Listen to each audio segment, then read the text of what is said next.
আসসালামু আলাইকুম ভিউয়ার্স, কিভাবে আপনার ফোনের বিরক্তকর অ্যাডগুলো বন্ধ করবেন। তো আপনি স্ক্রিনটা লক্ষ্য করুন, স্ক্রিনে আমি সরাসরি দেখাচ্ছি। তো স্ক্রল করে নিচে আসবেন, এখান থেকে যেতে হবে সেটিংয়ে। তো উপরে আপনি দেখতে পাচ্ছেন সার্চ সেটিং, এখানে ক্লিক করুন। এখানে দেখতে হবে ডিএনএস,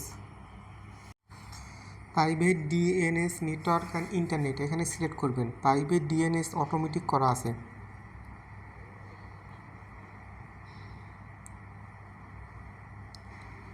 তো এখানে নিচে ক্লিক করবেন, private DNS provider host name, এখানে একটি অ্যাড্রেস লিখবেন ads.adsguard.com, তারপরে সেভে ক্লিক করবেন। ভিডিওটি ভালো লাগলে লাইক, শেয়ার, কমেন্ট করে দিবেন এবং চ্যানেলটি সাবস্ক্রাইব করবেন।